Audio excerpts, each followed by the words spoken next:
Welcome to the Friday Power Lunch, a weekly show amplifying the voices of the Virginia grassroots. Each week, we provide engaging conversations about politics, culture, and women making change. Produced by the unstoppable women of Network Nova, our motto is, when we vote, we win. The Friday Power Lunch is recorded before a live Zoom audience. Follow us on social media. Subscribe to our YouTube channel and show us some love and become a sponsor through Patreon. The Friday Power Lunch. Badass women getting things done. It is May 19th and welcome. You are on the Friday Power Lunch. I'm Catherine White, your host, bringing you the guests, the issues, the action. And what we do here is we amplify the voice of the grassroots to get things done. And yes, we like to make politics fun. And so today, the big show theme is All In for Public Education. And I'm so excited. We have a boatload, a classroom full of guests. So we're going to introduce them as we talk about the show later with Fennell. So just to get things started, so you know the rules of the road, Michelle McKinney is our chat liaison. And if she's here today, you have any questions, please reach out to Michelle McKinney. And if the rules of the road, we want to make sure that we all keep the chat busy, tell us about what's going on. But also keep it civil, please, in the chat. If not, the bouncer stare likes to will bounce you right out.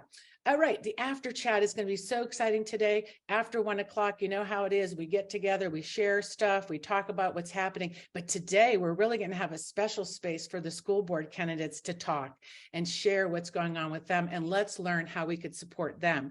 And just a reminder that no show next week because we're going to enjoy the Memorial Day weekend, the holiday weekend. And also, last but not least is us, our show. We're here every week. We work on this show. This is what we dedicate our time to, bringing you this because it's great content and it really builds community. We have a lot of power. So throw a couple dollars in our coffee jar here. Look at our Friday Power Lunch. Become a patron of the show. $5, $10, $15 a month goes a long way to paying our bills. So thank you for everybody in the room that is a patron already. So let's bring up Fennell Norton, friend, badass of the show. Hello, Fennell, looking wonderful as usual. Rested. Did you get rest this week? You've been in school. I've been in school, but I did get some rest this week. But Catherine, I want to tell you, I told myself I wasn't going to cry either on that video. No. And I just could not help myself. I hate it when that happens. Big babies. We're big babies, but it's really, I think because it's really, we do this work. We are so busy all the time. And why we do it is because we care so much. We are so passionate. And I know last week you said you lost sleep when you saw what happened in North Carolina with this, the abortion issues there and watching people be stripped of their rights. I mean, it's tough. It's emotional. Yeah, it really is. I did lose sleep. I lost sleep over two things last week. I lost sleep over that North Carolina vote. And I think I lost sleep because I was so disappointed that a person who had been elected as a Democrat with 59% of the vote would turn on her constituents in that way. And I just found it unconscionable. So that bothered me. And then, of course, I'm so excited about our session today because I was so bothered by the bill in Florida, SB 266. And I was so bothered, especially today, watching this video, because all of those things in those videos are things that could never be taught in school again in Florida. And our kids would have no knowledge of that. And we know some of these same things are trying to happen in Virginia. So that's why it just struck me so closely. It does. And I know that, that is so true. And what we're talking about education today really goes deeper to those freedoms and liberties that we like to talk about. And our founders also believe very strongly in education. Our foundation is education, and they understood how important that was. So to limit it or to narrow it, it just makes, just long-term is unhealthy and generally it's just so unhealthy. But I want to speaking of health, I want to make sure that we get to a few things that are sort of what we call business, right? And I know that we've been watching also these adults talking about what students have to endure this debt crisis. And I know that, we're trying to work that out. And the MAGA Republicans are making this this really holding hostage our budget. It's just unbelievable. But we do have some people that pushing back. We have some rallies that are happening, and we want to put those in the chat for people that are interested in getting involved to stand up and say, we will not accept this kind of hostage taking of the budget. And they are rallies. I think Indivisible is hosting those rallies. Is that correct? We got that. Indivisible at 757 is hosting the rally in Norfolk. And I think there are some others, but I know that I know Hyde will get them in the chat. Yeah, get them in the chat. And also a reminder that it is June. And what does that mean? It means that it's time to wear orange. It's real. Yeah. And I wore polka dots for school today, but I didn't wear orange. But it is, we know that last week Kelly Johnson was on for Moms to Ban Action. There's going to be actions this whole month. And I know I spoke to a Moms to Ban friend today, and they are getting active and getting on the doors right now to talk about, the ability that we weren't able to ban assault weapons in Virginia. And I think when we talked about students and we talk about their workplace and where they spend 8 or more hours of their day, that they want to be there to learn, but a lot of it is they want to also feel that they're in a place where they don't have to worry, and that's just unbelievable that we need to put that first about this gun violence prevention for students. You know what I'm saying? Like, yeah. So I wanted to just go back and circle back to how important it is for us to be able to take the things that we talk about and amplify them and make sure that everybody knows. I want to step back 1 second to the debt crisis, because one of the things that's being talked about is this whole workforce thing, making people go back to work for right. Social Security, Medicare, Medicaid, SNAP benefits, and all that stuff. And the number of people who say, oh, yes, they should definitely go back to work.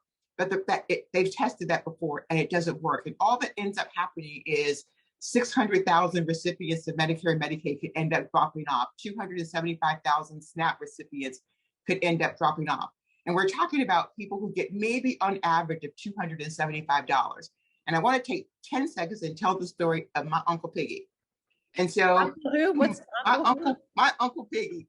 And my Uncle Piggy has since passed away, but he worked farm all his life.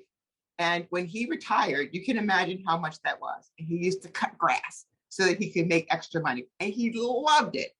And do you know how much SNAP benefits that he got because he cut grass? $14 a month. So we're talking about on an average of $273 that people get, while others have, millions of dollars in taxes that they don't have to pay. And I just tell this story to say that when we hear about this and we think about the implications, there are so many people who that little bit of money is the difference in terms of how they eat. I'm just saying.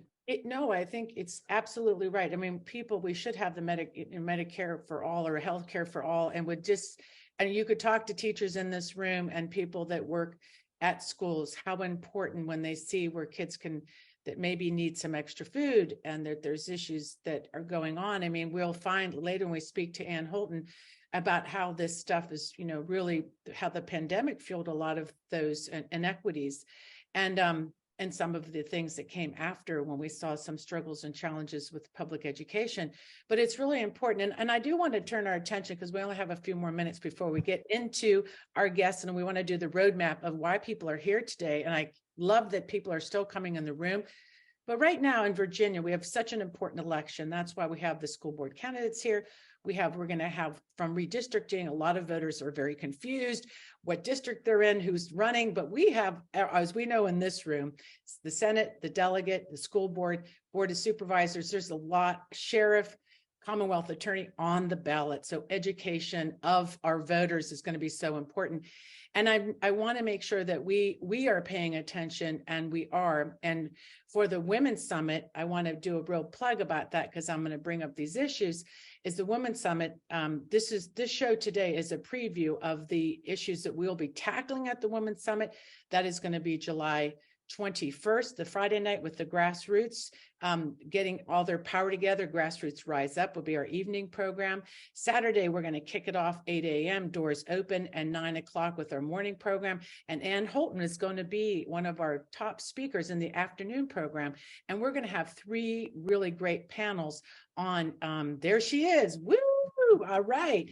And it is a winning issue. Look at that. But we will have 3 great panels on this topic, and we will have also a special mini track just for school board candidates and also for candidates. So if you're a candidate, make sure you get your ticket. And if you care about Virginia, make sure you get your ticket, because you won't want to miss out on what we'll be doing that weekend, because it goes all the way to Sunday.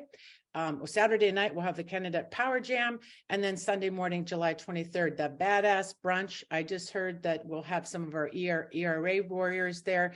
We'll have some really great speakers on Sunday. But why is it so important?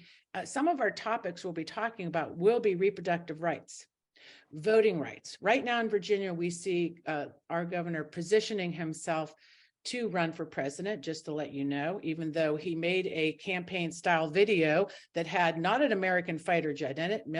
My husband recognized right away. It's like, well, that's not an American fighter jet. But why I'm bringing this up is that this idea of what teachers had to endure from the snitch line, in this state, from this first thing about divisive issues, not being able to talk about that silenced, it scared teachers we talked to. We also see about voting integrity. This governor has pulled us out of ERIC. This is the Electronic Registration Information Center. Larry Sabato said today, and he is from, of course, the political at Virginia University. He's the politics center, and he said that is very dangerous and is hurting democracy. It's very disruptive. So we just want to pay attention to these issues. And lastly, I'll say our big issue is going to be rural and with the ground game. And this on May 26th, Senator Kaine will be doing a big fundraiser for rural ground game on May 26th at 6:30 in McLean at the home of Nadja Golding. All of you get a ticket. Make sure we drop that in there. Senator Kaine is really understanding that to support this, to win in Virginia, we have to invest in rural issues. Okay, I'm out of breath. So why don't we go over and map it for now? Why don't you give us the run up of how the show is going to go today? Sure. So the very first guest that you're going to get to have is Ann Holton, which I am so excited about that. And then you will also get to talk to Sarah and Sandy Sullivan, and you're going to talk about defining the villain, because we need to know who they are. And I think the other thing that I'm hopeful with all of this is that we can all go away telling really good stories so that people can understand and sort of understand how it impacts them and others. That's the way you do it, through telling stories. And then I get to have segments 3 and 4. I'll get to talk to school board candidates, MADISON IRVING, a teacher, April Chandler, and PADREUS PRATTER about the school board and what they need. So I'm thrilled about that. And then lastly, I'll get to talk to Tiffany and Shane. Tiffany is We the People for Education.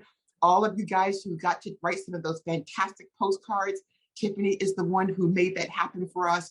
So I think this is going to be an amazing show today, and I'm thrilled. So I imagine we want to get started. Yes. Tiffany's the executive director of We the People, and then Shane Riddle is the government relations director of Virginia Education Association. So awesome. So as we say in the room, let's get this Friday Power Lunch started and bring on our first guest. We're going to get smart with Ann Holton. I'm so excited she's here.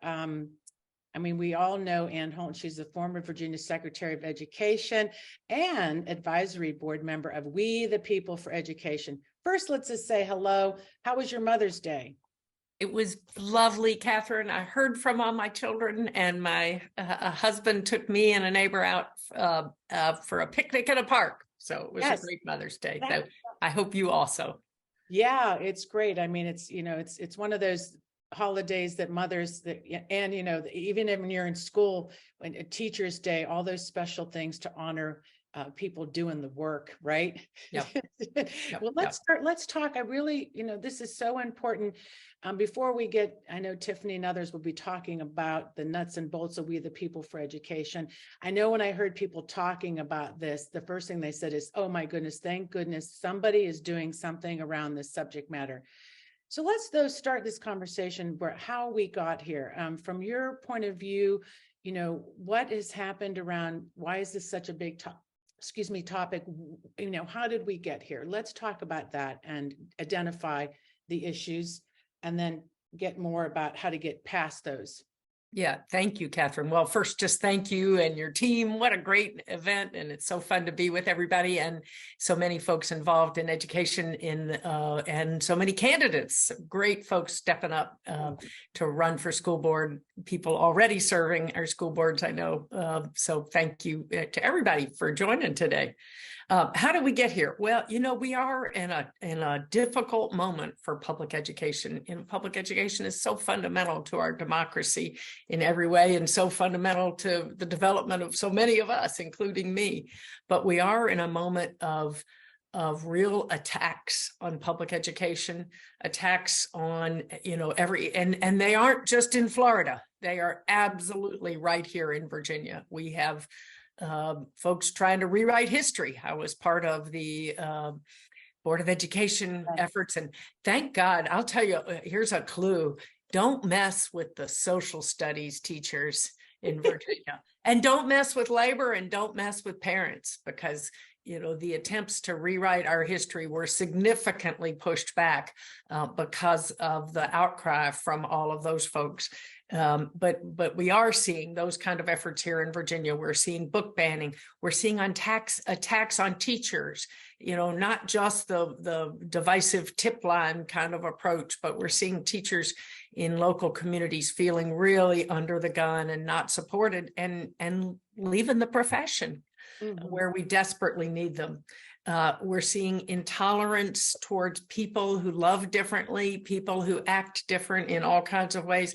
And perhaps most importantly for our conversation today, we're seeing attacks on people in leadership roles, school board members who, just stepped up from being active in their PTA because they cared about their kids and their kids' schools, willing to serve in a role on their school boards, finding their lives threatened, finding people shouting out them in disruptive ways and interrupting meetings. It's just been a mess, the loss of civility. And we are seeing really explicit takeover attempts. I see we've got one of the Spotsylvania board members, one of our friends in Spotsy on, right. But Spotsy's a frightening potential harbinger for other places where right-wing extremists took over a 4-3 majority on that board and just started doing crazy things right away, firing a really strong former superintendent, hiring a new superintendent with no education experience and racist Facebook posts. All of this, meanwhile, while we've got real issues, I mean, the pandemic, and we can talk more about that. I'll stop in a second, but the pandemic really revealed that we've got these very, very important issues, learning loss from the pandemic, exacerbating and revealing and extending the disparities we were already seeing achievement gaps based on resource disparities. We need to be raising the bar for all of our students so they can compete in a global economy. We need to be making all of our students feel safe and supporting their well-being. So school boards need to be focusing on all of these important things. In Virginia here this year, so basically, the lay of the land is our cities mostly have their local elections in the even years, but our counties, which is most of Virginia, have local elections in odd years. And that means we've got 400 plus school board seats up across Virginia this year, and every single one of them matters. And like I said, I think we had, when I was reading an article on Blue Virginia about the start of the organization, the people were just, like I said, cheering this on. And, like you said, you pointed out the pandemic exacerbated what is already, was some challenges, like we said. So in Virginia, looking ahead at the races, and what are some of your feelings that how we can head into this with supporting these candidates, and what are the positive things that we're going to be promoting maybe that can really help support teachers, What are you seeing that? Well, I think the most important thing is that we all focus on helping teachers and parents and local leaders together focus on student success and safety and well-being, that we get the message back, the conversation back to where it should be on those important issues. So working on messaging is really important. And others will talk more about what We the People's doing, but right. You know, a lot of these candidates, current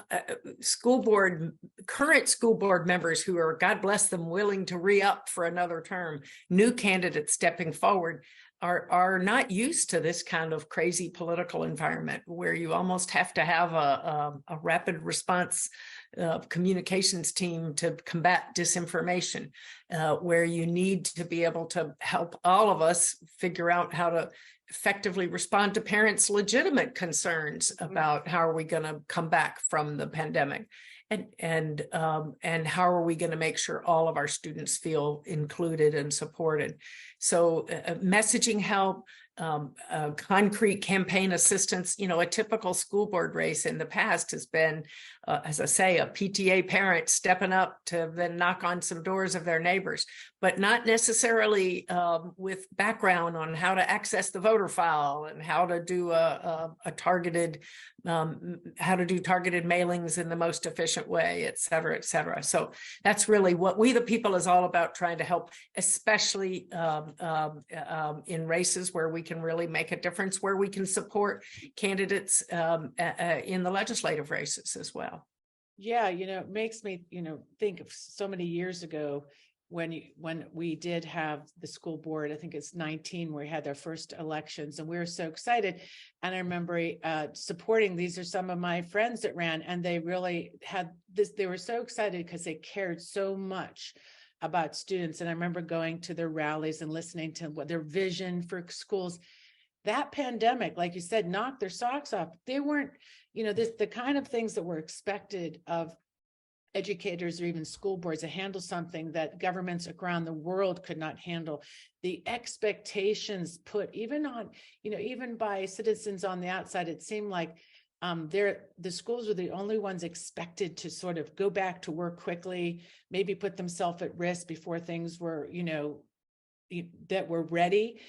And it also exposed something about women, right? Like that, and parenting, is that schools exist as a big place where, like, I don't want to call it a child care center, but absolutely, it is. Schools serve many purposes, and keeping kids safe while their parents work. While their parents work. Yeah, and we saw how many women left the workforce because of it. So there is so much that happened around it. And unfortunately, like you said, the politicization of it, to take advantage of it, to batter these teachers now, and to watch them be really, make it so political that now we have to get more political as school board people, it sort of made it happen. So some closing comments from you on this, and then we will just get into the other guests and keep on rocking with this topic. Well, I'll end where I started, was thank you to people who are willing to step up to the plate and run for school boards. School boards are important. The federal government throws its weight around in education topics, and the state throws its weight around. But the truth is, local school boards are the most important governing bodies in determining the outcomes of students, whether students feel safe, whether students have support, and whether students are able to be academically successful, and whether everybody else working in the building with them, whether teachers feel supported and are able to do their job. A quality teacher in every classroom, strong curriculum, community supports, those are the magic for student success, and school boards are key to that. Yes. Thank you so much, Ann Holton. We're so excited that you'll be with us at the summit, that We the People for Education will be joining us. And so thank you for being here today. We appreciate all the work you do around education. So next up, the next up is all about, we want to talk about the driving force behind this. We want to talk about defining the villain and what is happening, from the book bans, what's driving this wedge between educators and parents. So we have Sandy Sullivan, Loudoun Educator and Loudoun Education Association President. Thank you, Sandy, for being here. And Sarah Gross, former Virginia PTA President. Let's just say out in the audience again, if you were a PTA mom and you brought cupcakes, or a dad, just raise your hand. How many of us did? I mean, this is what we spent our time doing, right? Like, so exciting. So let's talk about it. Let's start with you, Sarah. Here with Katie. Katie, she made all the cupcakes. Dominique also, love it. Former PTA president, Sarah, let's start with you. Give us the background of what you've been seeing about this topic, defining the villain. What's going on? What is going on in your perspective?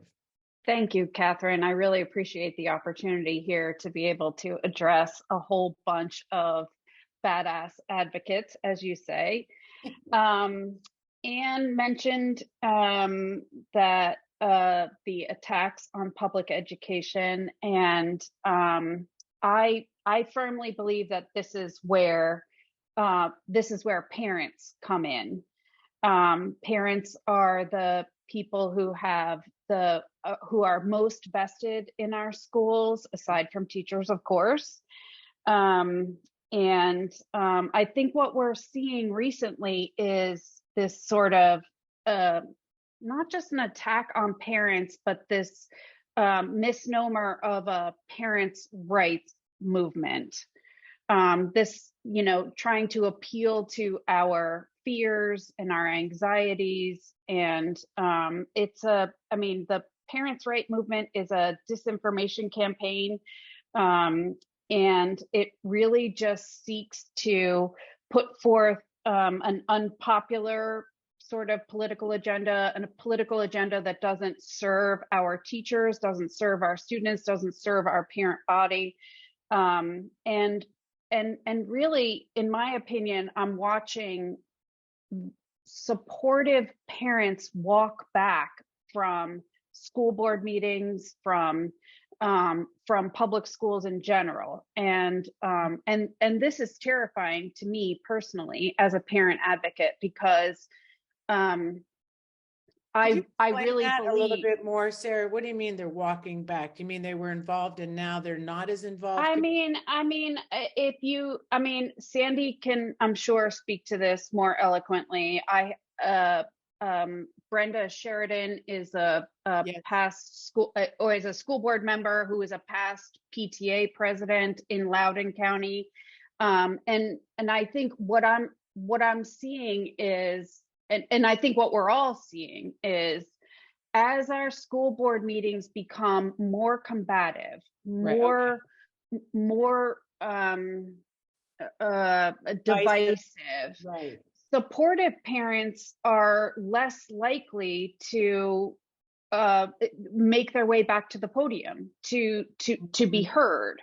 And so, my call to action for parents would be, don't step back, step up. And as president of the board of We the People for Education, I am seeing so many amazing people stepping up to the plate, running for school board, deciding that they want to be heard, deciding that they're not going to be pushed back by this, sort of ultra right-wing book banning mentality that is trying to find its way into our schools. Well, Sarah, give me 1 second. Let's ask Sandy. Sandy, want to jump in here and join your fellow friend in this? What are we seeing? What is Loudoun? I know Loudoun, as we say, has been the epicenter for a reason. Again, to make this political, to try to drive that wedge in there. What are you seeing? What is happening with the book banning? What you're seeing between, who's behind all of this? Thanks, Catherine. I'm thrilled to be here with these educators and all those who support public education. It's great to be in a caring and activated space. As you guys have already alluded to, school board meetings that are full of hostility and not a whole lot of productive conversation going on. And just like Sarah just said, it's not bringing people to come to the meetings and to speak at the meetings to show what's really important. And it's the loud voices that we're hearing, but that doesn't mean they're the majority of the voices. I think a lot of this came from frustration for everyone trying to navigate through the pandemic, and then misunderstandings grew out of what's really happening in schools, what's not happening in schools and classrooms. And some people were just looking for people to blame as to why are things so hard right now. Yes. And I think when you move more broadly out, there's a movement in hopes of making public schools fail, lack of funding, and all of those attacks. And it just makes it harder for educators who want to do the best for their students and work with parents and work with their colleagues to help our students be successful. Yeah, no, we saw that on the outside, when I actually went to some meetings to try to be supportive, and it was an unbelievably toxic environment, and agitators from the outside coming in, even wearing weird masks and stuff. It was really, to witness it, you really need to show up to be there. But I wanted to be supportive, and I think it's just really important, like you said, to stand up and show up. So in the sense of these Moms for Liberty people, it feels like too there's some outside funding with this. Do you find what you're looking for, Sarah or Sandy? Is there any kind of outside funding, outside agitation coming into Virginia in your mind, or what you're actually factually seeing on the ground with these groups?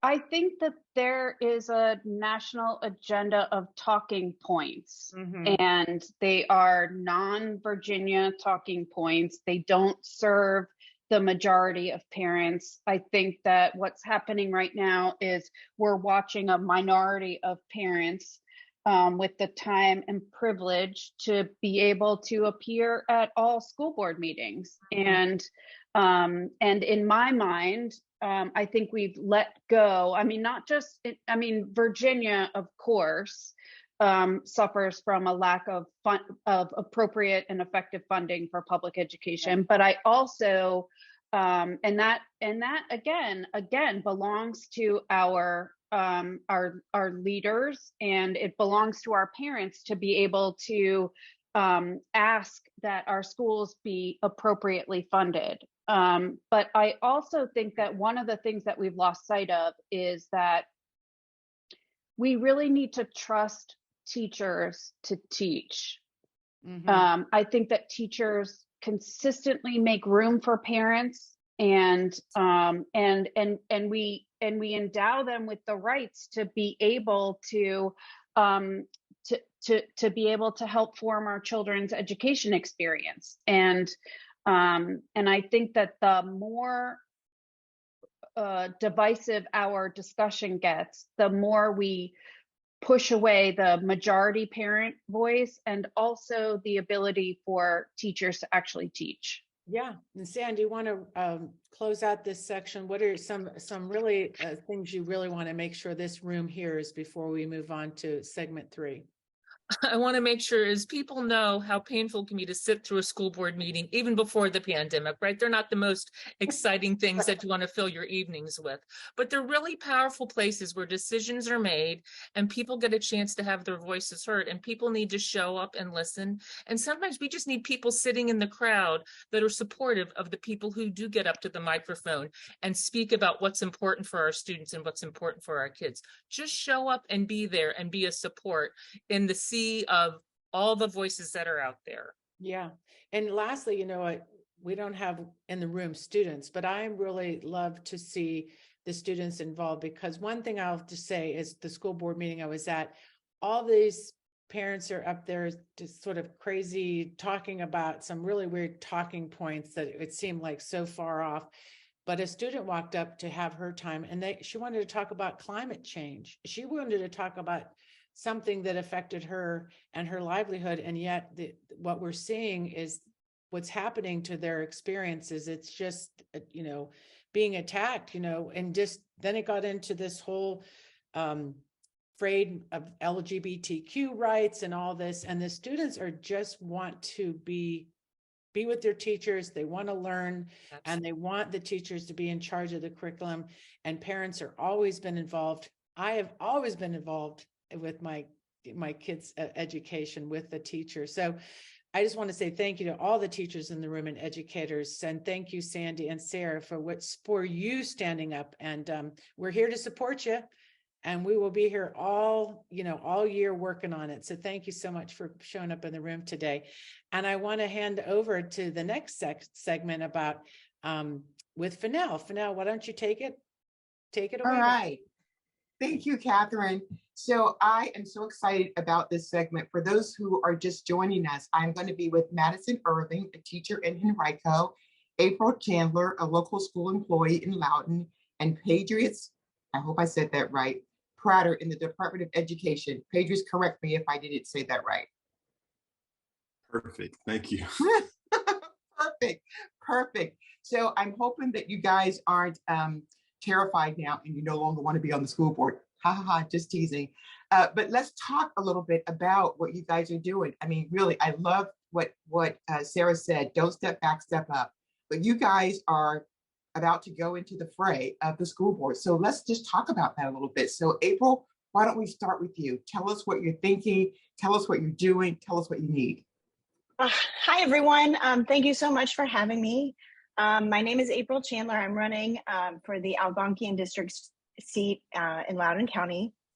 I feel a lot of camaraderie with the people in this space. I've been an activist myself for a long time.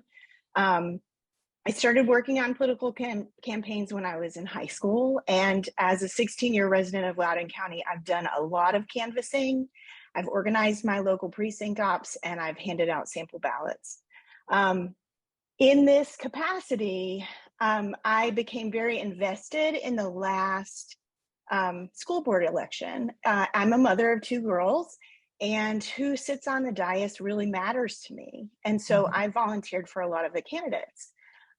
We were really excited. I thought we were going to get fully funded public schools and a school board that would support really equality for all students.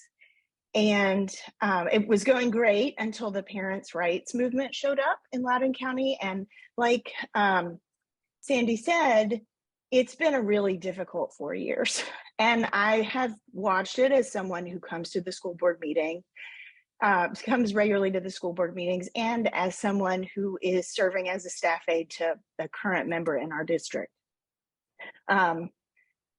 Public comment is very uncomfortable.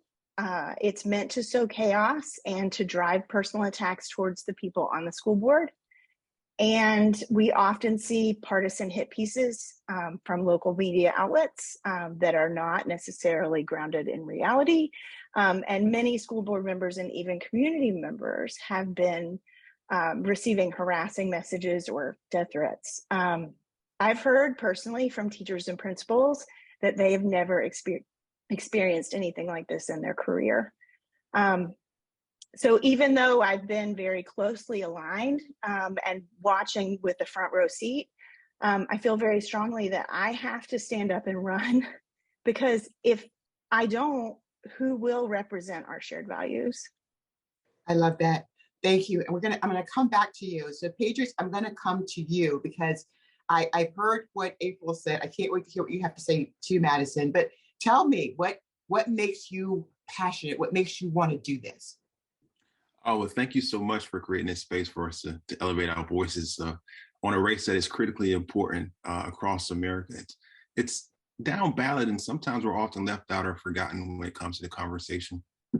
For me, what I want to do is focus on delivering access for everyone, regardless of their background, regardless of their zip code. And as someone who currently works for the U.S. Department of Education, through 10 years across 3 different administrations, we do just that. That's our mission. And I hope to kind of bring that to serving in the capacity of the school board in Prince William County and be elected as NEAPSCO district representative. Now, so for me, I have a background where my mother was an educator for 30 years. She's taught special education in the classroom, and I seen many nights of her working on papers, working an extra job just so that we can have the vacation to Disney World, my brother and I. We currently, my wife and I, have a daughter in the Prince William County school system. My wife's mother was also an educator in the Alexandria area. And I've attended a lot of the school board meetings over the past almost 2 years. And what really pushed me back and said I have to step up and serve is one night I just wanted to talk about the strategic plan and how proud my mother, she's since passed, would be to see that they're including special education and having so much a robust understanding and extra layers of support there.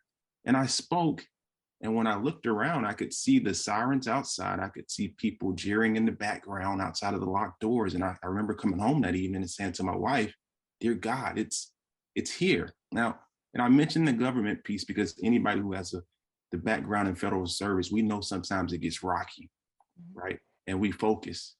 But I didn't think that rockiness was going to come back at home and affect us. When I say us, I'm talking about all of us in this educational space in the way that it has. And so I'm fighting for us. My messaging is informed by our conversations. I'm encouraged when teachers show up to my meet and greets and they say, "PADREUS, you get this. We can work on this thing together." It's not just me. It's not just April or Madison. This is an entire village, once again, standing up to deliver on the promise of access to education for all. So thank you. Thank you again for creating this space for us to discuss these really, truly important issues. Oh my God, they couldn't be more important. Madison, you're a teacher in all of this. So you see this all firsthand. So you're here. Tell us why you're here. Yeah, so my name is Madison Irving. I am a teacher. I teach high school at James River High School in Chesterfield County. I live in Henrico County and I'm running there. I've taught in Henrico previously as well. And I guess the reason that I'm running is as a teacher, I do kind of see on the ground what it's like all the time. I think what motivated me most to run is the fact that I have a 1-year-old daughter now who will go into the school system. And just as a teacher, I see that the profession has been discredited for so long, that the teacher shortage that's facing the state could be one that ultimately does put an end to public education. And I want to just be a piece of stopping that from happening, because I know the importance of public education is obviously as a teacher. My mom was a teacher for 36 years. She taught elementary, middle, and high school. My dad was a teacher for 17, a principal for 12, and still works for Chesapeake City Public Schools. My mother-in-law was a first grade teacher for over 30 years. My father-in-law was a teacher for over a decade at the same high school that I teach at right now. So it's in my family. I understand the value of it. And I think that my insight as a teacher, because I'm going to remain a teacher when I'm elected to the school board, because I think that it just gives me valuable insight into what's happening. I can say in the meetings that I know that this is going to work, or this is not going to work, or this is how the teachers are going to perceive this, or this is how the admin is going to perceive this is how the students may perceive this. And so that's kind of what's motivating me to run. Should I be elected, I would potentially flip the board in Henrico County, hopefully into a more positive direction that can focus on empowering our teachers and our staffs, reducing classroom sizes for our students, focusing on mental and physical health and well-being of our students. So that's the reason that I'm running. I see these far-right attacks all over the state. We have a governor who actively wants to privatize our education. And I just want to make sure, for the sake of my daughter and all my students and every student out there in the entire state, that doesn't happen. Yeah, you guys are really inspiring. And if you tell those stories, I am confident that you'll get the votes that you need. Our time is up, and so I'd like to ask you guys, and I guess I'll end where I started with you, April. One thing, if you could just think of one thing that would just make your run so much easier, what would it be?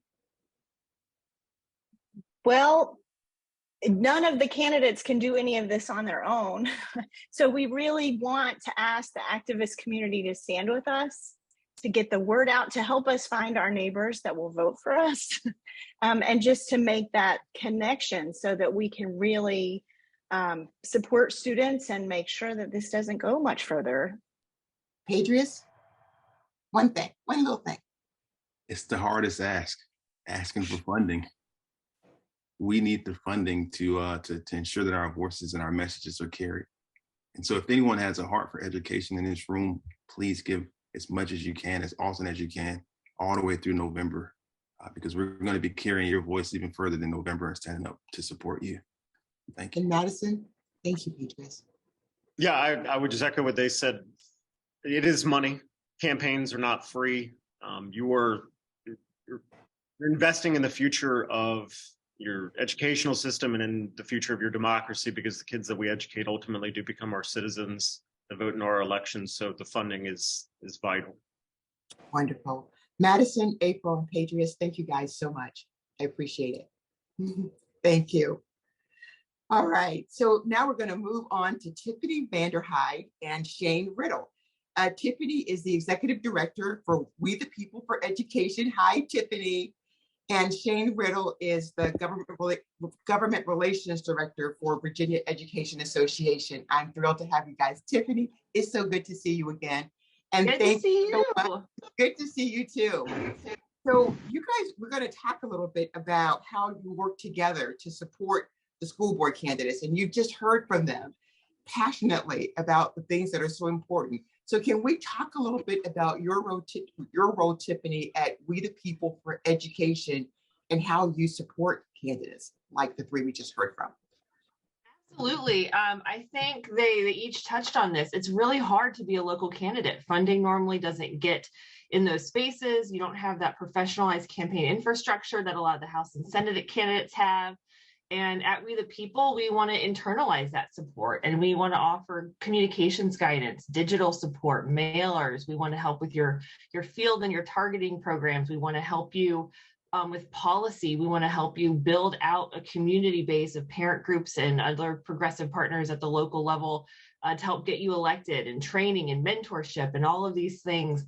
And I think most importantly, once these folks are elected, we want to help with the governance. We want to help make sure that we're supporting them even after they're elected, so they are able to support their own community in the best way that they know how. And we, as a statewide organization, we never want to parachute into a locality and think we know everything. So we're really excited to hear from folks on the ground and help fill gaps where needed, and really sit down and learn what's happening at those local levels so we can be the most effective we can be. Oh, I think that's awesome. I'm sure that they are applauding right now after hearing what you have to say. Shane, let me just talk a little bit about you with Virginia Education Association. So talk a little bit about how you complement this process. Yeah, well, thanks for having me on the call today. With the extreme outside advocacy groups, they're continuing to try to turn our classrooms into the latest front of their culture wars. So the VEA absolutely realizes that it's important for educators, families, and communities to support candidates who will strengthen public schools for, all of our students, and I say all of our students, and those candidates who reject, talking points designed to undermine the fabric of our education, public education system. And we must remember that the ultimate goal of the extreme right is to dismantle public education. So they're using all of these little things here to distract from the real things that we need to focus on. So our goal is to work with We the People, and I want to say that unfortunately we lost Tiffany as our political director here at the VEA, but she's in a better spot there at We the People to make sure that we identify, recruit, and support these candidates that have stepped up courageously to run for local office. And we need to begin to build this bench. And our understanding is that this organization called We the People is one of the first of its kind in the country to really step in and work with us on the ground with our local political action committees, of which we have around 32 to 33 all across the state, in all of our locals, to help support these candidates that have stepped up to run for local office. And I'd just like to say to the candidates on this call, the ones that have spoken and the ones that are on the call, that please reach out to our locals in your local area and our local presidents with our local associations, and let them know that you are running for school board, so that they can begin the process of interviewing and supporting you as a candidate, and so that they can then reach out to our state organization for any type of media training, any type of talking points around all of these issues that we're dealing with, and also for monetary support from our local political action committees. And so we're working closely with We the People to help fund the organization, to help funnel interested candidates into the organization, and to also provide support in messaging and media training and all those things around what it takes to run a campaign. And so, you know, we are very, very happy and excited about the opportunity to work with We the People, and we'll continue to support them throughout the year in any way that we can. That's pretty awesome. And I think, Tiffany, you want to say something. I want to just say one thing. I heard the group before us talk about Moms of Liberty, and you know, there's sort of a wicked organization, and I hope that's okay, Catherine, that I call them wicked. But I think the point is that this is why the messaging that you talk about is so important, is to get on offense of these kinds of organizations so that they can hear the true messages. So Tiffany, as we close this out, what is it that you'd like to talk about? Is there anything innovative that's happening? What are you most proud of that We the People will be doing for these candidates? I think the thing that I feel is going to make the biggest impact is just having the coaching, having the comm support, having people around you who are going to bubble wrap you and support you and give you exactly what you need as a candidate, as a parent, as an educator, whatever it is that you need as an individual. We're here to meet that need for you. And that looks different whether we're supporting candidates in Montgomery County, in Fairfax, in Chesterfield, and Suffolk. It looks completely different across the Commonwealth of Virginia. And I think when it comes to that other group, you know, we're not here to be a counter for them. We're here to be an antidote for all the hatred and all the divisiveness that's happening. And we're here to meet people where they are and build on-ramps and really allow for people to be productive and to work in this nonpartisan space in an effective way. So that looks different everywhere we are, and there's lots of familiar faces on this call today, so I'm excited for that. But we're ready to get to work. Well, thank you. I am so inspired today. This is where the rubber hits the road, and so I love We the People. So Tiffany, thank you so much. Shane, thank you. Yeah. And I'll look for Catherine to pop up just in a moment, because I think you're waiting for surprise. Yeah, right? I was just taking it all in, and I thank you, Tiffany. We look so forward to the Women's Summit again. We're excited about the Women's Summit for Political Action on July 21st, 22nd, and 23rd, because we really believe it will take all of us coming together. So community is so important, and so people feel supported. The candidates feel the love. This is hard work running for office. We so appreciate you standing up, and our kids deserve it. And I think that for them, this is about them and their future. And this is one of the most important elections in Virginia in a while. And it will really make sure that when we can show the world what Virginia is about, that we stand up for education and for the truth. So I want to make some closing statements about next week is the holiday. So remember, we're off that Friday, but we will be back on June 2nd. We're never stopping. We have a great shows lined up all through June. And I'm going to say something also. Thank you to all the guests. Please stay for the after chat. And we're going to end with one of our parents that we absolutely adore, who's an absolute badass because she has her kids in the system, and she lives down in Virginia Beach, where we know there's some really serious attacks going on down there. Heidi Dragneff, we're going to end the show with her recent remarks to the school board down in that area. And then we're not going to run credits like we usually do. We're going to go straight to the after chat. And I want to make sure that people remember all the actions they could take this weekend. A lot of door knocking is going on for candidates, so make sure that you're doing something and showing up. And never forget, us in the room, become a patron today. We need this. It helps us, again, keep the lights on. And thank you to everybody. I'm not going to run through the whole list, but thank you to everybody that runs the show, makes it rock. Let's go ahead and show that video. Good evening. Welcome. It's ridiculous that we have to do this. I have 3 daughters in schools here, one in elementary, one in middle, and one in high school. 2 of them are part of the LGBTQ community. And I know that because my kids aren't afraid to talk to me and tell me and be open with me. It's not the school's responsibility to police our children, their gender, their sexuality, their genitals. Come on. It's absolutely baffles me that we're here to talk about the very basic protection for kids just because they are part of the LGBTQ community and you don't understand what that means or are accepting of it. And just because some parents want the right to discriminate against them, it's absurd, especially when we have real issues that we should be talking about and dealing with. Why would anyone be opposed to a resolution that would prohibit discrimination? All the people that come here to speak out against it are sending a message to their own kids. Those kids are then taking that message back to school with them and putting it back on those kids that we are trying to protect, becoming bullies because their parents are here being bullies. And what they say here is probably the best of what they're going to say. So you can imagine when they're at home and how they speak freely when there isn't cameras and people watching and a microphone in front of them.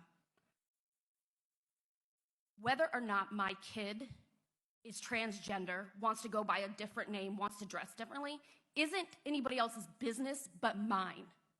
It's not the school's business. It's not the school's right. It's not some other parent's right. I am so sick of hearing parents' rights because my rights matter too. My kids' rights matter too. They are human beings. They are growing into little adults. They're not staying kids forever. And our job as parents is to teach them how to go out into this world and be successful and thrive. I'd much rather be here to discuss what we could be doing for teachers. The teachers need our support. They don't need our hate. They don't need 1,200 parents telling them what they can and can't do in their classroom. They need supplies. They need help. They need better pay raises. We need to hire more teachers so that our classrooms are smaller, so they can handle the discipline that somebody so candidly pointed out earlier. And that is time. Thank you.